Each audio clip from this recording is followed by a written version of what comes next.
Okay, we got an empty TAR 605 Poly 357 Magnum 5-shot for this demonstration. So I wanted to make sure that you knew it was clear before we do the demonstration. Okay, this is what I call the seam concept. Okay, on your pants, there's always a seam going down the 3 o'clock position. The pants line, the seam line, okay? Now, there's 3 ways hip carry can be done, and I'm going to show you which ones are the best and which ones are for comfort. For example, the most common kind of carry would be 3 o'clock, and what that would be is the barrel is facing the seam line. That's when you're sitting. Most guns, when you're sitting, this would be okay. Now, a lot of guys might have discomfort, so they'll go 4 o'clock, which is over here, where the barrel is just left of the seam line. Now, I want to show you a concept that I do, and sometimes what I'll do is I'll carry like this, where I have the trigger guard forward of the seam line. Why is that? Because I can grab the pistol quicker and I can grab the grip the right way. So for example, when you're coming up on your grip, your middle finger is going to come up that seam line and grab the grip right behind the trigger guard right there. Because your hand is naturally swinging this way. And if you come straight up, your middle finger is going to get around there. I'll show you here, like this. So when you come up, you're coming up like here's the seam line. Let's do this reverse. Okay, here's the seam line. Your hand is like this. You're coming straight up, and look, your middle finger lines up with the back with that grip right behind the trigger guard. So that's much faster, and I'll show you why. Because if you have it like this, which is 2 o'clock for your draw, just out of the car though, because when you're in the car, it's going to be kind of uncomfortable and it's going to get in your way.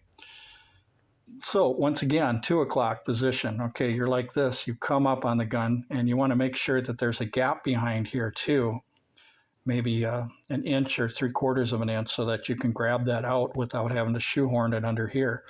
A lot of people carry firearms where the firearm is tight up against their waist when they hip carry. You want a gap in there so you can get it out fast, okay? So here's the reason why it's better, okay? My finger is coming up, my middle finger, all right? It gets a hold of that grip. Now let's try it at the 3 o'clock position. This is how most people carry. Once again, the barrel's facing the seam line. Notice what I have to do with my middle finger now. My hand is naturally down, even with my seam line when I'm walking. But now when I pull up, what I have to do is that middle finger and my whole entire hand has to go around the holster to the back here and then grab here. So what you're doing is you have more travel and you have to move your hand back first before you can grab the grip, okay? And even worse with 4 o'clock, with 4 o'clock, you're going to have a long ways back there to get a hold of that grip. So my concept, going off the seam line, this is my concept, the seam line concept. I didn't get this from anybody. I invented it myself to help people like me and others that like to carry 2 o'clock, 3 o'clock, 4 o'clock. So now when you have it like this, once again, notice that your hand is always going to be swinging kind of naturally within your seam line area. Most people don't have their hands back here. They have them here or forward when they're doing something. So if your hands are, even with your seam line, all you have to do is come straight up and you get that grip, okay? And if you guys know anything about quick draw, that's probably, 2 o'clock, 1 o'clock position where a guy can come up with his hand and just get that grip and get a shot off, okay? Now, the other thing I want to tell you is a lot of people, what they'll do for quick shots and stuff like that is they'll pull the revolver out, but what they'll do is they'll extend their hand with, you got one hand on the revolver, but they'll extend the hand and then fire a shot. You can practice doing hip shooting where once that revolver is out, as soon as you clear that holster, you can hold it like this, and you can have it at a slight angle like this and still hit the torso or the center mass. You can hit like the pelvis region and then go up to the chest or whatever if it's close quarters. But this way, if you're shooting from the hip, you have retention of that weapon. Whereas if you punch out in close distances like this, it takes longer, but not only that, somebody can grab the gun, okay? So when you come out of the holster right here, you can practice shooting like this at an angle, but be careful because you don't want to hit yourself, okay? So you want to make sure that you practice that. Where as soon as the gun clears the holster, you're pointing right now. You're not extending and then pointing. The only time extending and pointing would work is if it's a longer distance, but if you're within, 3 to 5 yards or something like that, you don't want to do that. You want to make sure that you get it out and make a shot as fast as you can. So that's the whole concept is who can get the gun out first and who can fire the first shot, all right? And like I said, you want a gap behind here, all right? Because that's going to help you. Now, the advantages of a revolver, okay? If I pull this out and I don't have a perfect grip, I don't have to worry. I can still fire it, okay? If I pull this out, somebody's got their hand on it or something, I could still fire a shot. Maybe some of the parts or something will break if I pull it too hard, but at least I'm going to get that shot off. And the other two things are the weight of the revolver. The revolvers are much lighter now. Like, for instance, this one's like 20 ounces or something like that, but you got revolvers down to 12 ounces. So physics, is a lot too, because the lighter the gun is, the faster you can get it out of the holster, okay?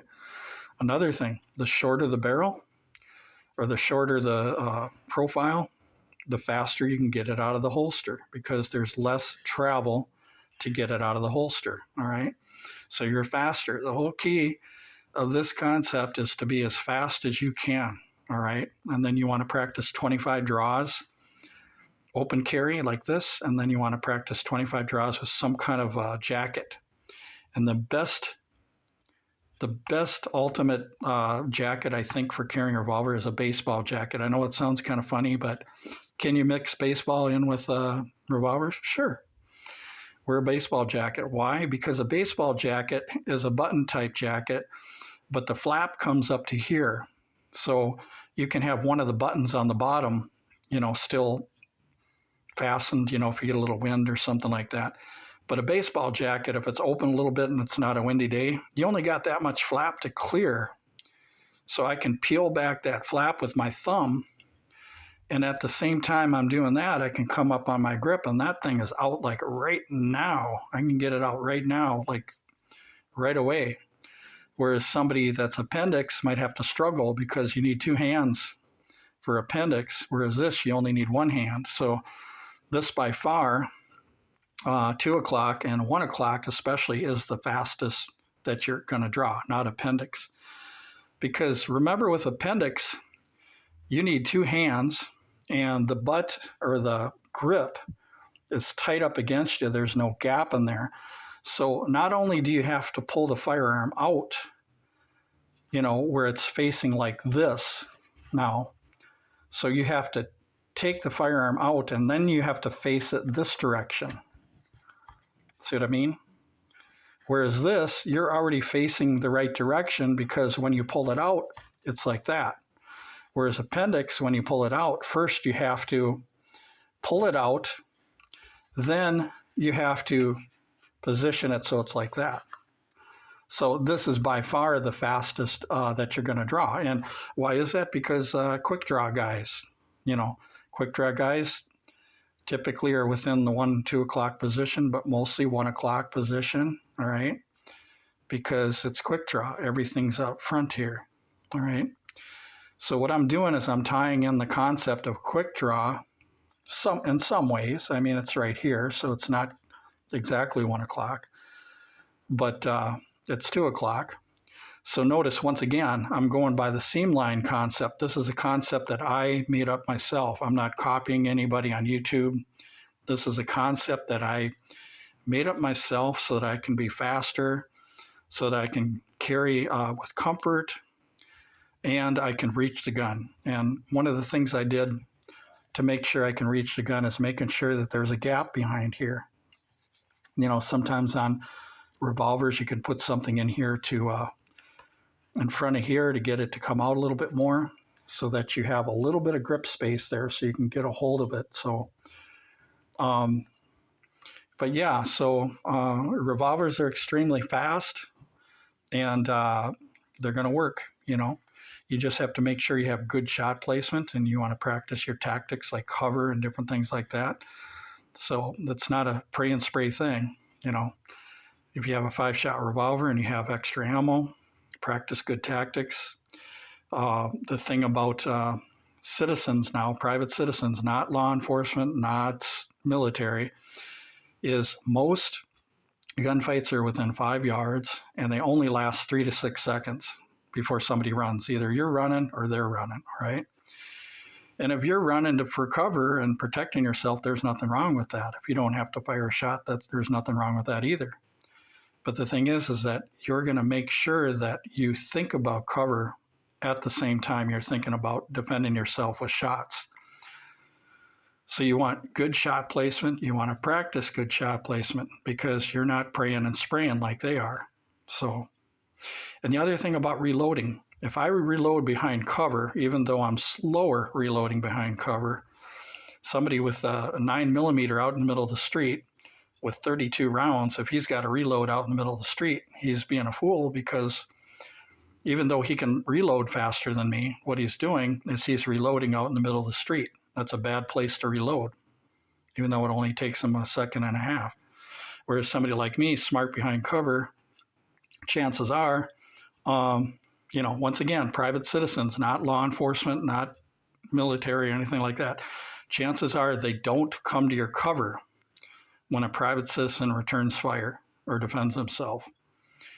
You don't see it that you hardly ever see bad guys, no matter if there's 2, 3, 4 of them with guns, coming to your hard cover and trying to attack you while you're reloading or repositioning yourself for better return fire. So that's something you guys have to understand. The other thing is we have to understand that we don't know what the bad guys think. We think that the bad guys know that we have a revolver.